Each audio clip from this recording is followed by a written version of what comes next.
Hay una mujer que lleva más de 40 años yendo a misa cada domingo de Ramos, 40 años recogiendo su palma bendita, 40 años guardándola detrás de la puerta de su casa en forma de cruz. Y si le preguntas qué pasó el miércoles santo, se queda callada. Si le preguntas por qué el jueves santo la iglesia se queda en silencio después de la misa, no sabe qué contestar. Y no es porque le falte fe, es porque nadie se sentó a explicárselo como se lo voy a explicar yo ahora. Fíjate bien lo que te digo. La Semana Santa no es una tradición bonita que se repite cada año. Es el momento más poderoso del calendario de Dios. Y cada día de esa semana tiene un significado tan profundo que cuando lo entiendes de verdad cambias la manera en que rezas, la manera en que comulgas y la manera en que miras el crucifijo que tienes colgado en tu pared. Yo he celebrado la Semana Santa cientos de veces como sacerdote y te confieso algo, las primeras veces la celebré sin entender completamente lo que estaba pasando. Sabía la teología, conocía los textos, pero no fue hasta que vi a una mujer arrodillada el Viernes Santo, abrazando los pies del Cristo yacente, con la misma desesperación con la que abraza a un hijo enfermo, que entendí que la Semana Santa no se estudia, se vive y se vive con el cuerpo, con las rodillas, con las manos, con las lágrimas. Lo que voy a compartir contigo tiene 3 capas que están entrelazadas. La primera es lo que realmente pasó cada día, no la versión resumida que escuchaste de niña, sino los detalles que la Iglesia ha guardado durante 2000 años y que cambian todo. La segunda es lo que cada día significa para tu vida, para tu oración, para esa angustia que cargas y que no se va ni con el rosario. Y la tercera, y esta es la que necesito que escuches con mucha atención, es el error que cometemos casi todos los católicos al vivir la Semana Santa. Un error que nos roba la gracia más grande que Dios nos ofrece en todo el año. Empecemos por el principio. Y el principio no es donde tú crees. La mayoría piensa que la Semana Santa comienza el Domingo de Ramos. Y en el calendario litúrgico sí, así es. Pero en el corazón de Jesús, la Semana Santa comenzó antes. Comenzó en Betania, en la casa de Lázaro, de Marta y de María. 6 días antes de la Pascua, dice el Evangelio de San Juan, Jesús llegó a cenar a esa casa y ahí sucedió algo que casi nadie conecta con lo que viene después. María, no la Virgen, sino María de Betania, tomó un frasco de perfume carísimo de nardo puro y lo derramó sobre los pies de Jesús. Y la casa entera se llenó de ese olor. ¿Te has preguntado alguna vez por qué el Evangelio menciona el olor? Porque el Espíritu Santo quiere que lo huelas, quiere que cierres los ojos y sientas ese aroma, llenando una habitación pequeña, una casa humilde, una cena entre amigos. María de Betania no ungió a Jesús porque supiera teología. Lo ungió porque lo amaba. Y ese perfume que valía el salario de un año entero fue criticado por Judas, que dijo que era un desperdicio. Y Jesús respondió algo que se nos olvida.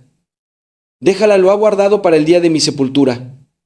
Fíjate, Jesús ya sabía 6 días antes, ya sabía lo que venía, y en vez de huir, en vez de esconderse, se sentó a cenar con sus amigos y dejó que una mujer le ungiera los pies con perfume. ¿Sabes lo que eso te dice a ti? Que Dios no le huye el dolor, que Dios se sienta a la mesa sabiendo lo que viene y no se levanta. Y cuando tú te sientas a rezar el rosario sabiendo que mañana viene una cita difícil con el doctor, o una conversación dolorosa con tu hijo, o un día más de esa soledad que no se va, estás haciendo exactamente lo que hizo Jesús en Betania, quedarte a pesar de todo. Ese es el prólogo de la Semana Santa que nadie te cuenta. Y si no lo entiendes, todo lo demás pierde la mitad de su fuerza. Ahora sí, Domingo de Ramos. Jesús entra a Jerusalén montado en un burro. La gente corta ramas de palma, las tira en el camino, grita Hosana, bendito el que viene en nombre del Señor.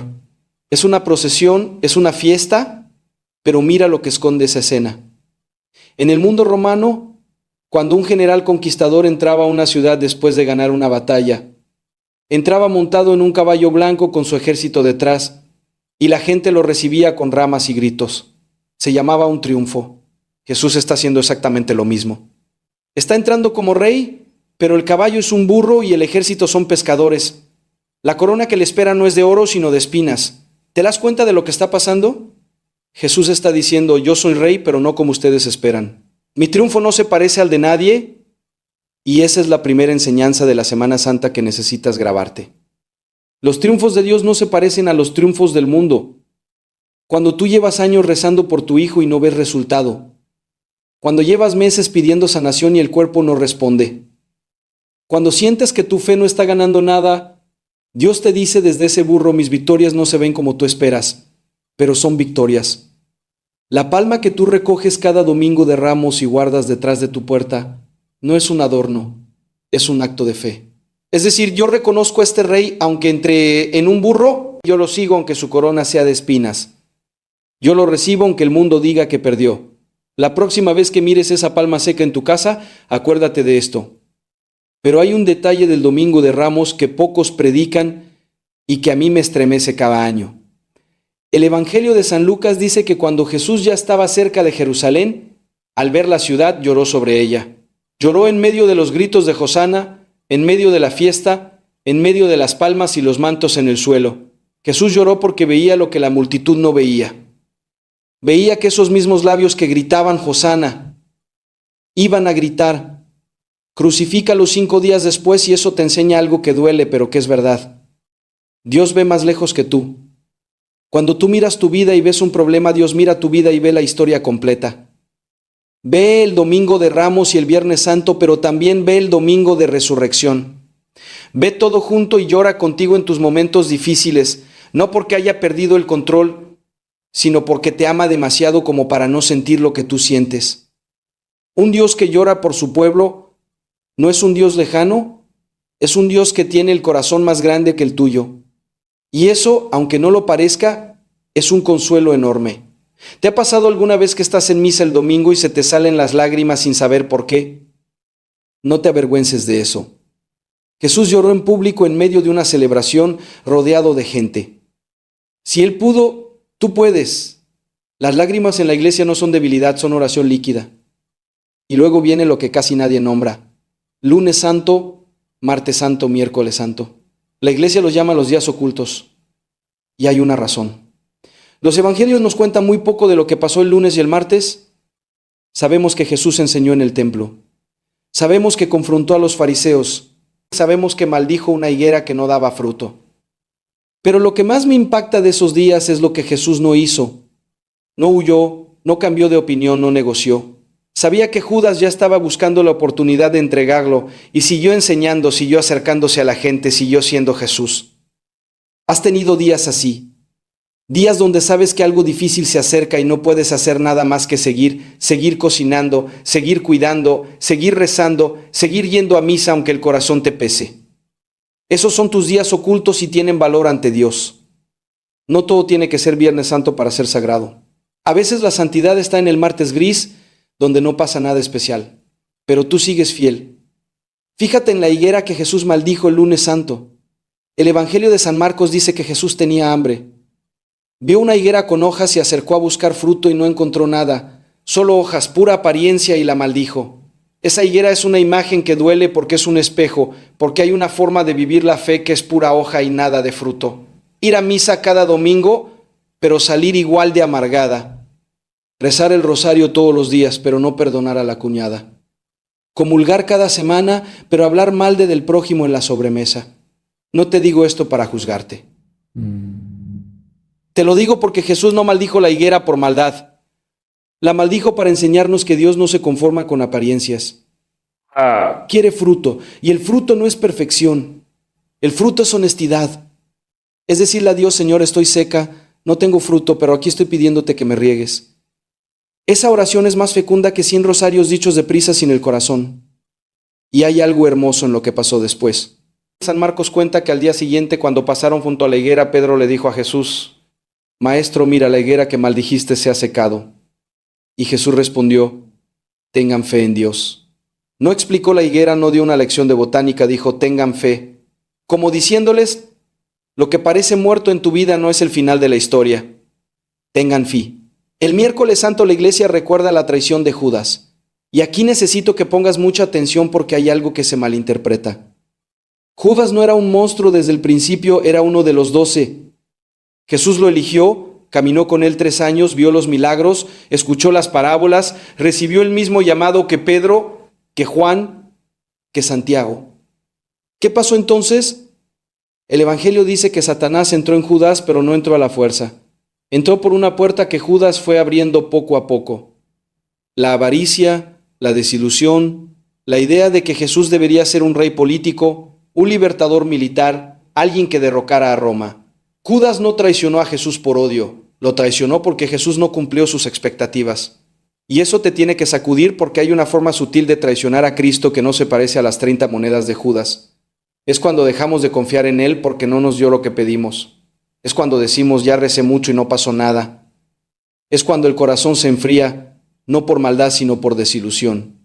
Y la desilusión es la puerta más peligrosa del alma porque no parece pecado, parece cansancio, parece razón, pero es la misma puerta por la que entró el enemigo en el corazón de Judas. Mira, yo no te digo esto para asustarte, te lo digo porque si alguna vez has sentido que tu fe se está enfriando, necesitas saber que eso no te convierte en Judas, te convierte en alguien que necesita volver a mirar a Jesús como era, no como tú quieres que sea. San Pedro también falló. La diferencia entre Pedro y Judas no fue el tamaño de la caída, fue lo que hicieron después. Judas se fue solo con su culpa. Pedro lloró pero volvió. ¿Sabes cuántas veces he escuchado en el confesionario a mujeres que me dicen con vergüenza, Padre, a veces dudo y yo les digo lo mismo que te digo a ti? La duda no es lo contrario de la fe. Lo contrario de la fe es la indiferencia. El que duda es porque todavía le importa. El que ya no siente nada, ese sí me preocupa. Si tú tienes noches donde te preguntas si todo esto sirve de algo, si realmente Dios escucha cuando rezas el rosario, si el cielo existe o es un cuento que nos contaron de niñas, esa duda no te aleja de Dios. Esa duda es la señal de que tu fe está buscando profundidad, no salida. El problema de Judas no fue que dudó, el problema fue que dejó de hablar con Jesús sobre su duda, se la guardó, la rumiaba solo. Y cuando el enemigo vio esa puerta abierta, entró. Por eso la confesión es tan importante, no solo para los pecados grandes, también para las dudas, para las desilusiones, para las noches oscuras. El confesionario no es solo para pedir perdón, es para sacar a la luz lo que la oscuridad quiere que te guardes. Hay un himno antiguo de la iglesia que se canta en Semana Santa, el Ubicaitas. Dice, donde hay caridad y amor, ahí está Dios. Fíjate que no dice donde hay certeza, dice donde hay amor y tú amas. Aunque dudes, aunque te canses, aunque no sientas nada, sigues amando a Dios porque sigues buscándolo y eso vale más de lo que imaginas. Y ahí llegamos al día que lo cambia todo. ¿Jueves Santo? Si me preguntaras cuál es el día más importante de la Semana Santa para un sacerdote, te diría que el Jueves Santo. Y sé que eso te sorprende. La mayoría diría el viernes, pero escúchame, el Jueves Santo es el día en que Jesús nos dejó todo. Todo. Primero se arrodilló a lavar los pies de sus discípulos. El Hijo de Dios, el que creó las estrellas, el que sostiene el universo con su palabra, se arrodilló en el suelo, tomó una vasija con agua y lavó los pies sucios de 12 hombres, incluidos los de Judas. Jesús le lavó los pies al hombre que lo iba a entregar a la muerte esa misma noche. ¿Puedes imaginar eso? ¿Puedes imaginar lavarle los pies a la persona que te ha traicionado, al hijo que se fue sin decir gracias, a la nuera que habla mal de ti, al familiar que te lastimó y nunca pidió perdón? Jesús no lavó los pies de los que lo amaban nada más, lavó los pies de todos.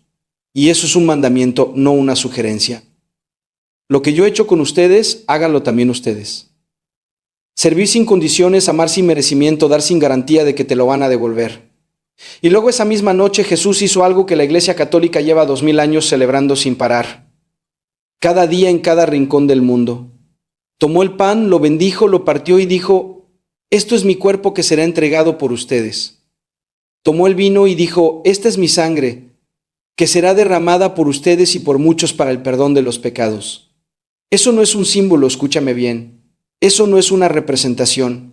La Iglesia Católica enseña y lo ha enseñado desde el principio, desde los padres de la Iglesia, desde San Ignacio de Antioquía, que fue discípulo del mismo San Juan, que cuando el sacerdote pronuncia esas palabras en la misa, el pan deja de ser pan y el vino deja de ser vino, se convierten realmente, verdaderamente, sustancialmente en el cuerpo y la sangre de Cristo.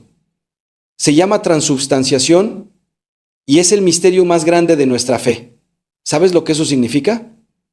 Que cada vez que vas a comulgar no recibes un recuerdo, recibes a Cristo vivo, entero, con su divinidad y su humanidad, con el mismo cuerpo que fue azotado, que cargó la cruz, que fue clavado y resucitó.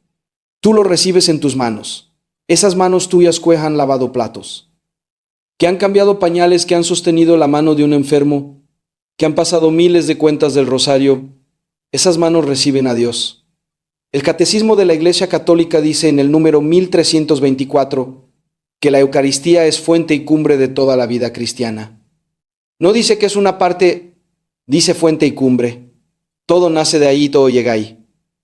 Y muchas veces vamos a comulgar deprisa, nos paramos en la fila, recibimos, la regresamos al lugar y ya estamos pensando en qué vamos a comer de desayuno, no por irreverencia, por costumbre. Y la costumbre es el enemigo más silencioso de la gracia. San Juan María Vianney, el santo patrono de los sacerdotes, decía que si realmente entendiéramos lo que pasa en la misa, moriríamos de asombro. Moriríamos. No es exageración de santo. Es que lo que sucede en el altar es tan grande, tan inmenso, tan fuera de toda lógica humana que nuestro corazón no alcanza a procesarlo. Y por eso la costumbre nos protege de alguna manera, porque si cada domingo sintiéramos la plenitud de lo que recibimos al comulgar, no podríamos mantenernos de pie. Pero la Semana Santa es el momento del año donde Dios nos invita a levantar un poco ese velo de costumbre, a mirar la Eucaristía como si fuera la primera vez, a recordar que el pan que recibes tiene una historia.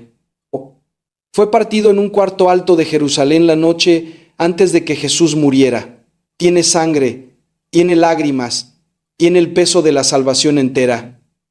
El Jueves Santo es el día para recordar lo que tienes cada domingo. No lo dejes pasar como si fuera rutina. Pero el Jueves Santo no termina en la última cena, termina en Getsemaní. Después de cenar, Jesús llevó a Pedro, a Santiago y a Juan al huerto de los Olivos. Y ahí pasó algo que a mí como sacerdote me destroza cada vez que lo medito. Jesús tuvo miedo.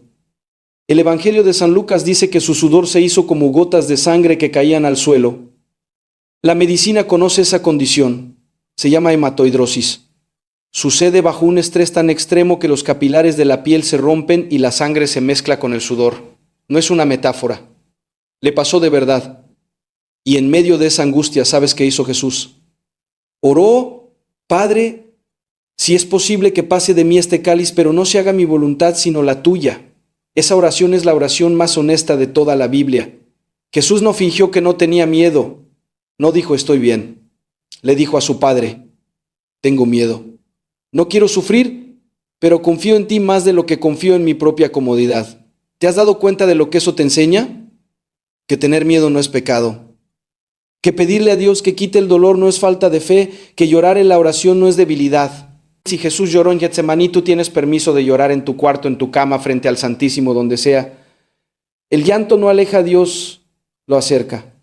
Hay algo más en esa oración de Getsemaní que quiero que veas. Jesús dijo: Padre, si es posible, si es posible. Eso quiere decir que Jesús le estaba pidiendo a su Padre que buscara otro camino. No estaba resignado desde el principio. Estaba hablándole a Dios con honestidad absoluta, como tú le hablas cuando rezas. Señor, si hay otra forma de resolver esto, por favor. Y eso no es falta de confianza, es transparencia ante el Padre.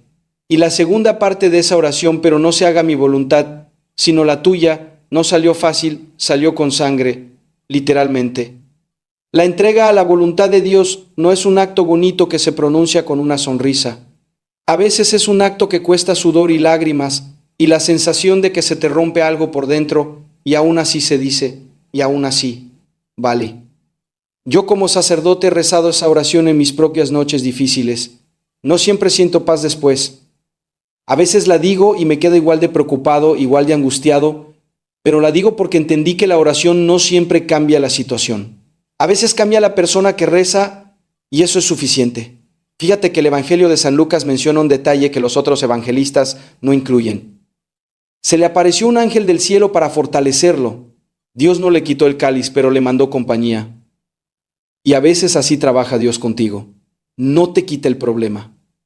Te manda a alguien, una amiga que te llama justo cuando estabas llorando, un sacerdote que dice en la homilía exactamente lo que necesitabas oír, un nieto que te abraza sin razón.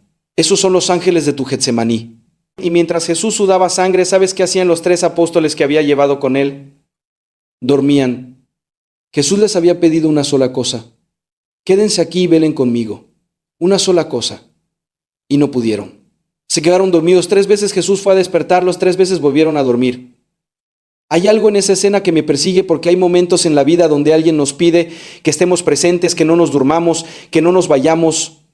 Un hijo que necesita que lo escuchemos, un esposo enfermo que necesita compañía, una amiga que está pasando por un duelo y nos dormimos, no literalmente, pero nos distraemos, nos alejamos, nos ocupamos en otras cosas. Y Jesús desde Getsemaní nos dice, quédate, vela, aunque no entiendas lo que está pasando, quédate. Viernes Santo, este es el día que el mundo conoce, el día de la cruz, pero quiero que lo veas distinto a como lo has visto siempre. Jesús fue arrestado en la madrugada del jueves al viernes. Fue llevado ante los sumos sacerdotes, ante Pilato, ante Herodes. De vuelta ante Pilato lo acusaron falsamente. Lo escupieron. Le pusieron una corona de espinas que se clavaron en su cabeza. Lo azotaron con un flagelo romano, un látigo con trozos de hueso y metal en las puntas que arrancaba la carne. La tradición dice que recibió entre 39 y 40 azotes. La ley judía permitía 40, pero los romanos no tenían límite. No te digo esto para que sufras, te lo digo para que entiendas el peso de lo que Cristo cargó. Porque a veces decimos, Jesús murió por mí, como quien dice pasó hace mucho tiempo, pero no. Cada azote fue real, cada clavo fue real, cada gota de sangre fue real. Y fue por ti, por tus pecados, sí, pero también por tu dolor. Cristo no solo cargó tu culpa, cargó tu cáncer, tu insomnio, tu hijo que se fue, tu soledad, tu miedo a morirte sin dejar las cosas bien. Todo lo cargó. Isaías lo dijo 700 años antes. Él fue traspasado por nuestras rebeliones, molido por nuestras iniquidades. El castigo que nos trae la paz cayó sobre él, y por sus llagas hemos sido sanados. Después de la flagelación le pusieron la cruz en la espalda y Jesús caminó. Caminó por las calles de Jerusalén cayendo y levantándose con la sangre en los ojos, con los músculos destrozados, con el peso de la madera y el peso del mundo entero. Y en ese camino, el Evangelio nos muestra algo hermoso. Se encontró con su madre. La tradición de la iglesia recogida en la cuarta estación del Vía Crucis nos dice que María estaba ahí. No se escondió, no huyó, lo vio con sus propios ojos. Y el dolor que sintió esa madre, no hay palabra humana que lo describa. San Simeón se lo había profetizado cuando Jesús era un bebé en el templo. Una espada te atravesará el alma. Y ese viernes la espada llegó, pero María no gritó. No maldijo, no intentó detener el proceso, se quedó de pie. Así dice el Evangelio de San Juan. Junto a la cruz de Jesús estaba su madre, estaba Mater. Estaba de pie. No estaba tirada en el suelo, no había desmayado, estaba de pie con el corazón hecho pedazos, pero de pie. ¿Sabes qué le dice eso a toda madre que está sufriendo por un hijo? Que estar de pie no significa no sentir dolor. Significa que el dolor no te tumbó, que la fe te sostiene aunque el cuerpo quiera caer, que la Virgen sabe exactamente lo que es ver a un hijo sufrir y no poder hacer nada más que estar presente. Cuando tú oras por tu hijo, ella ora contigo. Cuando tú lloras en la noche por tu familia, ella está de pie junto a ti, como estuvo de pie junto a la cruz. Yo pienso a veces en esas mujeres que he visto en las procesiones de Semana Santa, las que cargan su rebozo negro sobre los hombros y caminan detrás de la imagen de la Dolorosa con los ojos rojos de llorar. Esas mujeres no están actuando, están reviviendo algo que conocen en carne propia. Saben lo que es caminar detrás de un hijo que sufre sin poder hacer nada más que poner un pie delante del otro y la Virgen camina con ellas. No desde un pedestal, desde la misma calle polvorienta, desde el mismo dolor. Hay una oración antigua que dice: Santa María, Madre de Dios, ruega por nosotros pecadores, ahora y en la hora de nuestra muerte. Fíjate que no dice ruega por los santos, dice pecadores.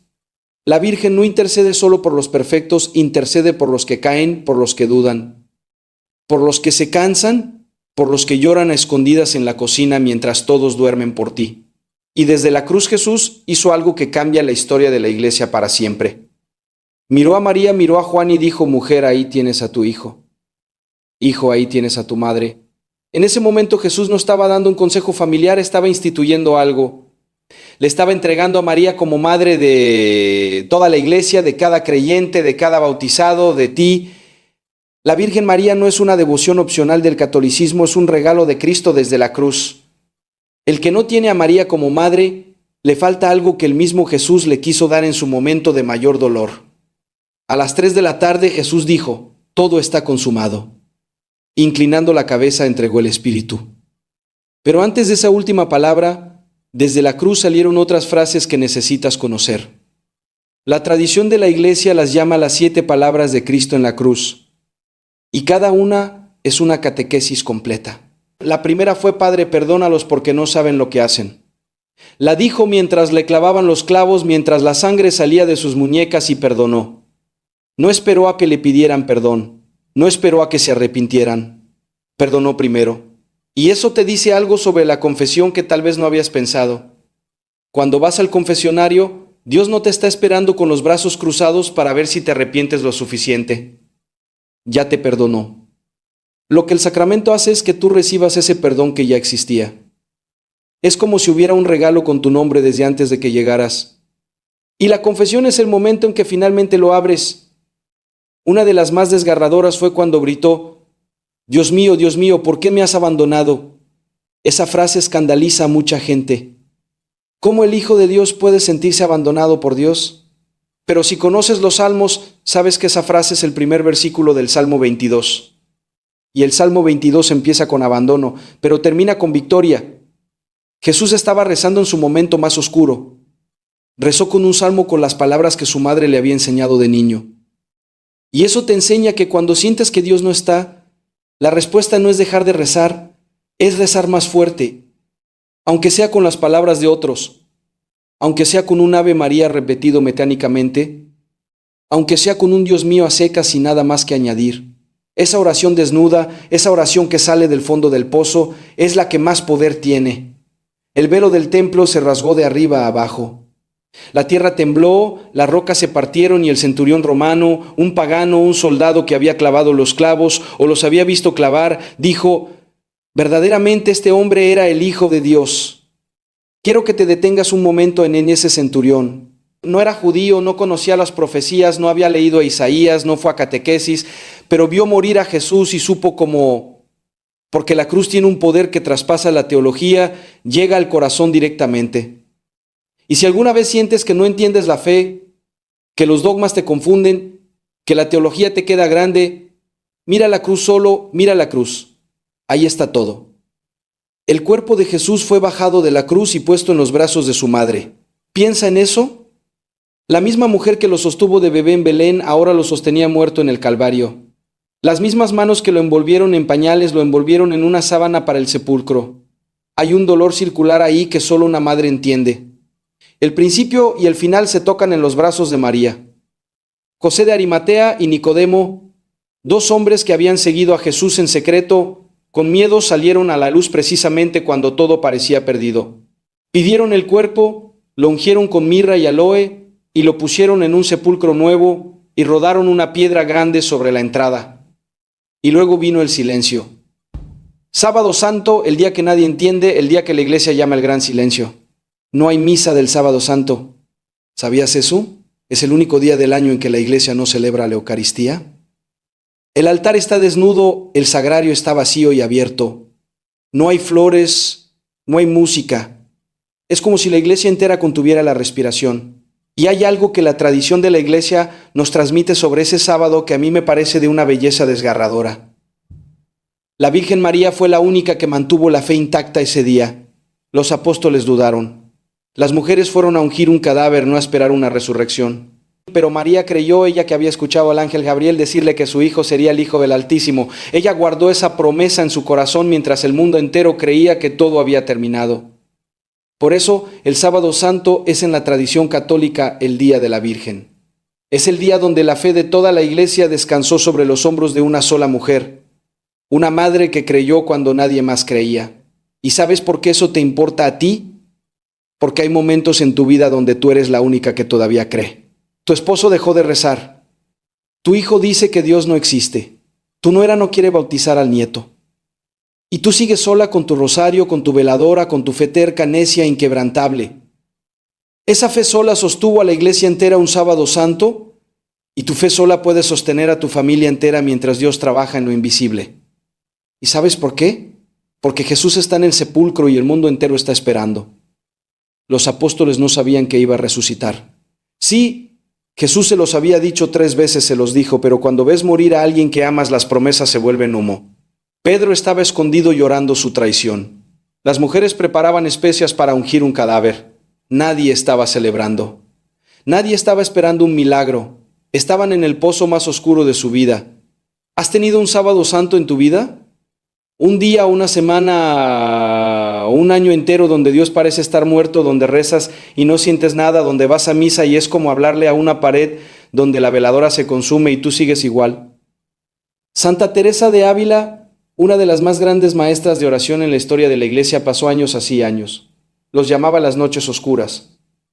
Y San Juan de la Cruz escribió que la noche oscura no es ausencia de Dios. Es la forma en que Dios purifica el alma para darle algo más grande. El silencio de Dios no es abandono, es preparación. Pero hay algo más que sucede el sábado santo que la mayoría desconoce.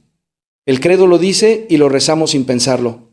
Descendió a los infiernos, no al infierno de los condenados. Descendió al lugar donde estaban los justos que habían muerto antes de la redención. Adán, Eva, Abraham, Moisés, David, todos los profetas, todos los santos del Antiguo Testamento estaban esperando, llevaban siglos esperando y Cristo fue por ellos. El Catecismo en el número 635 enseña que Jesús descendió para abrir las puertas del cielo a los justos que lo habían precedido mientras el mundo veía un sepulcro sellado. En el mundo invisible estaba ocurriendo la liberación más grande de la historia.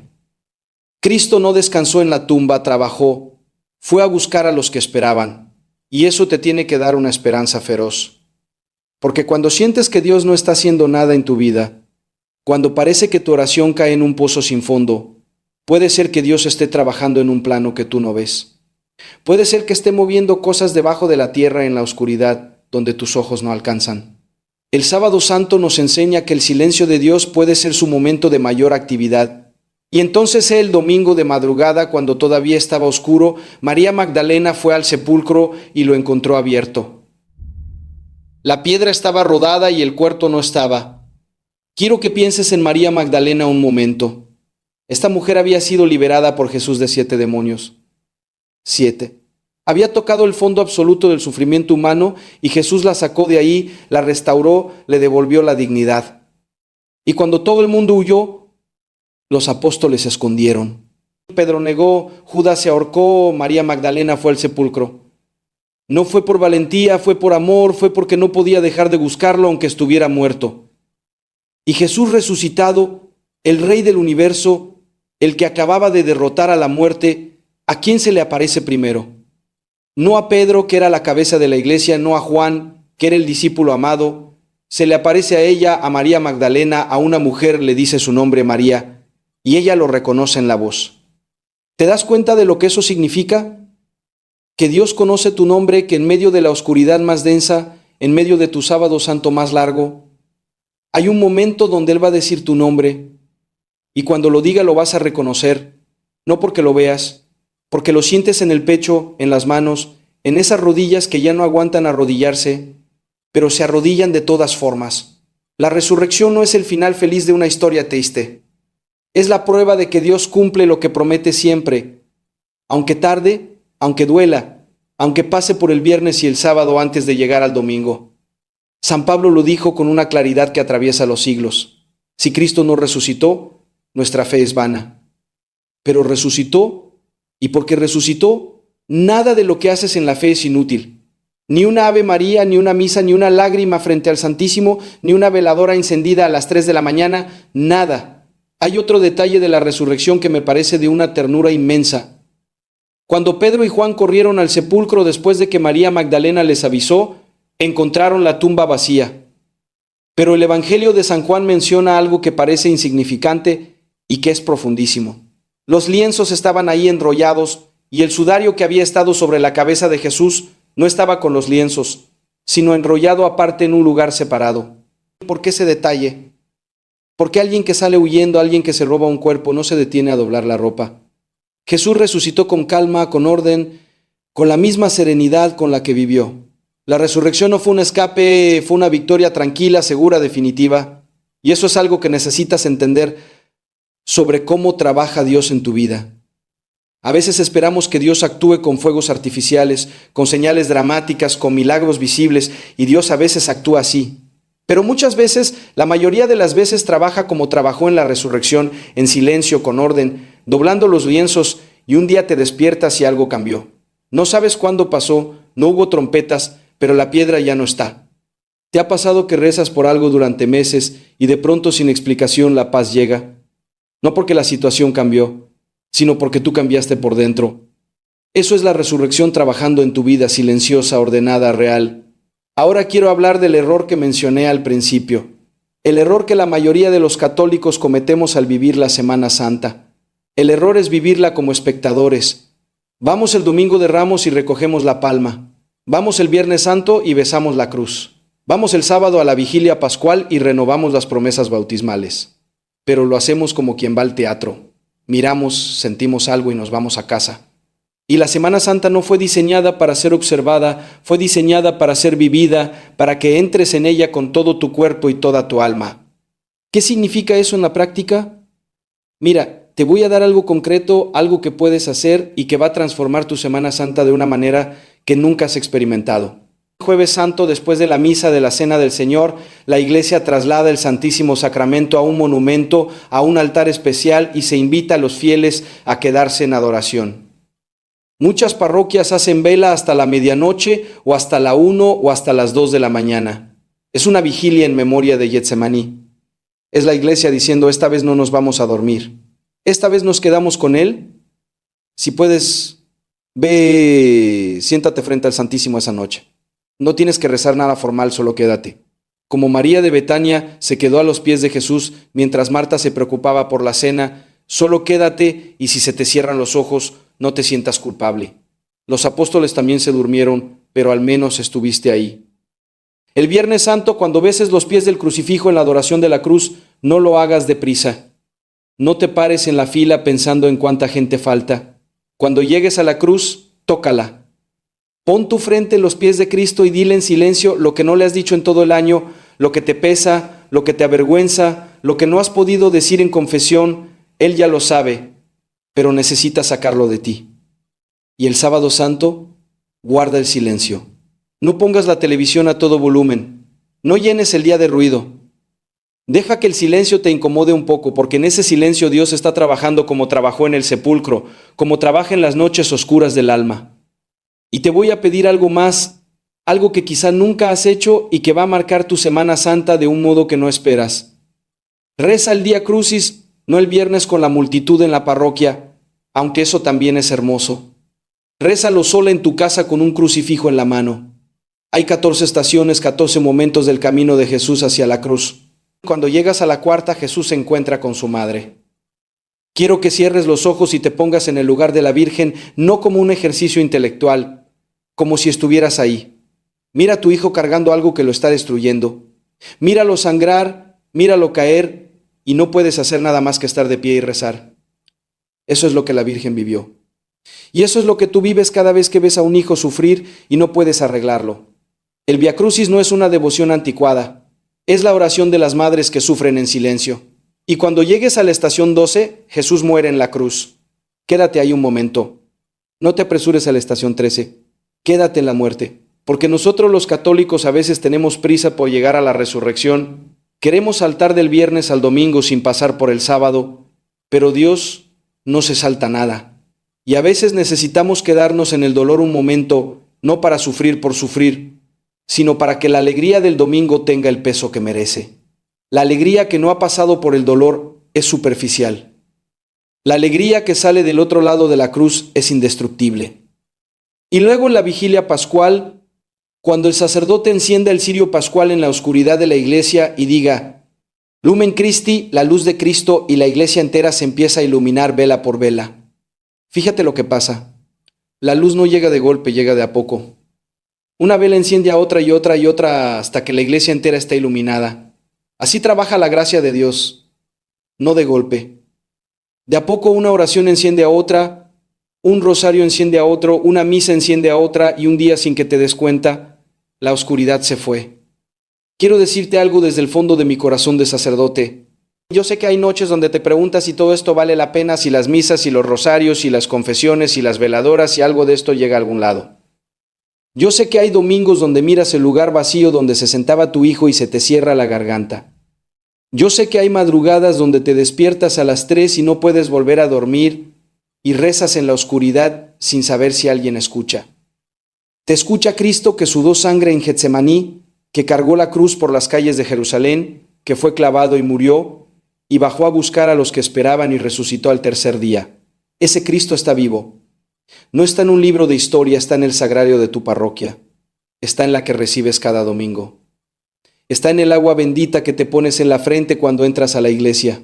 Está más cerca de ti que tu propia respiración. Y las oraciones de una madre católica no tienen fecha de vencimiento en el cielo. Santa Mónica rezó 17 años por su hijo Agustín. 17 años.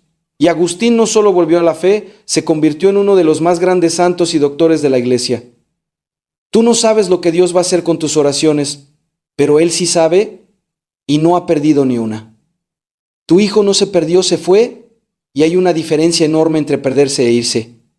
Lo que se pierde no sabe cómo regresar, lo que se fue sí sabe el camino. Tu hijo sabe dónde queda la iglesia donde lo bautizaron. Sabe dónde está la pila bautismal donde el agua le tocó la frente.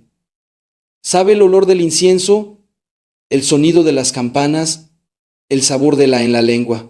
Todo eso está guardado en algún rincón de su memoria, aunque él crea que lo olvidó. Y un día, no me preguntes cuándo porque no lo sé, y no te voy a mentir con una fecha un día. Algo va a despertar ese recuerdo. Puede ser una canción, puede ser el olor de una veladora, puede ser que pase frente a una iglesia y algo se mueva dentro de él y ese día todo lo que tú sembraste con tus rosarios va a brotar. Piensa en cuando tú eras joven. No hubo un momento en que te alejaste, aunque fuera un poquito, de tu mamá. No hubo una época en que pensaste que ya no necesitaba sus consejos y sin embargo nunca olvidaste el camino a su casa. Tu hijo tampoco ha olvidado el camino a la casa de Dios. A veces la oración más poderosa por un hijo no es un rosario completo. A veces es sentarte en la banca donde él se sentaba de niño, tocar ese lugar vacío y decir solamente su nombre ante el Santísimo. Nada más su nombre. Porque Dios conoce lo que hay detrás de ese nombre. Conoce cada lágrima que has llorado por él y cada una de esas lágrimas está guardada. El Salmo 56 lo dice: tú llevas la cuenta de mis desvelos, entodreojes mis lágrimas. Dios tiene un recipiente donde guarda cada lágrima tuya. Ni una se ha desperdiciado. Y si te despiertas a las 3 de la mañana sin poder dormir y te da miedo y piensas que algo anda mal, quiero que consideres otra posibilidad. Y si no es ansiedad solamente, y si es el Señor que te está despertando porque quiere hablar contigo a solas, como hacía con Santa Teresa en sus noches de oración. No te digo que todo insomnio sea místico, pero sí te digo que cuando te despiertas y lo primero que haces es rezar, estás convirtiendo una noche difícil en una vigilia sagrada. Y esas madrugadas donde rezas en la oscuridad sin saber si alguien escucha, son exactamente como la vigilia de Getsemaní. Tú estás velando con Cristo y esta vez, a diferencia de los apóstoles, no te dormiste, te quedaste. Vamos a orar. Haz la señal de la cruz despacio. Siente tus dedos en la frente, en el pecho, en un hombro y en el otro. En el nombre del Padre y del Hijo y del Espíritu Santo. Pon tus manos sobre tu pecho. Siente tu corazón. Ese corazón que ha latido millones de veces desde que naciste, que ha aguantado dolores que nadie conoce, que ha amado hasta cansarse y ha seguido amando. Pon tus manos ahí, Señor Jesús, que entraste a Jerusalén sabiendo lo que te esperaba y no te diste la vuelta, que lavaste los pies de quien te iba a traicionar, que partiste el pan y dijiste: esto es mi cuerpo, y lo dijiste en serio, que sudaste sangre porque tenías miedo, que te está escuchando por sus hijos, por sus nietos, por los que se fueron y por los que todavía no llegan. Perdóname, Señor, por los que se fueron y por los que todavía no llegan. Perdóname, Señor, por las veces que viví la Semana Santa como si fuera una obra de teatro, por las veces que comulgué deprisa, sin detenerme a pensar que te estaba recibiendo a ti entero, vivo, real, por las veces que comulgué deprisa, sin detenerme a pensar que te estaba recibiendo a ti entero, vivo, real, por las veces que me cansé de esperar y dejé de creer que estabas trabajando en el silencio, que no te desmayaste, que sostuviste a tu hijo muerto en tus brazos, que no te desmayaste, que sostuviste a tu hijo muerto en tus brazos. Tú que sabes lo que es ser madre y sufrir por un hijo, te pido por mis hijos, te pido por mis nietos, te pido por los que se alejaron de la iglesia y no saben que los estoy esperando con veladora encendida y rosario en mano. Cuando Dios decida que es el momento, tráelos de vuelta. Cuando Dios decida que es el momento, tráelos de vuelta. Señor, yo no te pido que me quites la cruz, te pido que me des la fuerza para cargarla. como tú la cargaste cayéndome y levantándome. Pero llegando, San José, tú que protegiste a la Sagrada Familia en silencio, sin un solo discurso, sin una sola queja registrada en el Evangelio. Tú que trabajaste con tus manos para dar de comer al Hijo de Dios. Tú que obedeciste en sueños sin pedir explicaciones, protege mi casa. Protege lo que yo no puedo proteger. Cuida las puertas que yo no alcanzo a cerrar. Este cuerpo mío que está cansado, que me duele en lugares que no le cuento a nadie, que ya no tiene la fuerza de antes, fue ungido en el bautismo, fue confirmado. Ha recibido tu cuerpo en la Eucaristía cientos de veces. No es una casa vieja, es un sagrario viviente. Y tú no abandonas tus sagrarios. Te pido, Señor, que esta Semana Santa sea diferente, que cuando recoja mi palma el domingo me acuerde de que estoy recibiendo a un rey que entra en burro. Que cuando bese tus pies el viernes te diga lo que no me he atrevido a decir. Que cuando se apaguen las luces el sábado confíe en que tú estás trabajando en la oscuridad. Y que cuando vea la primera llama del cirio pascual sepa, no crea.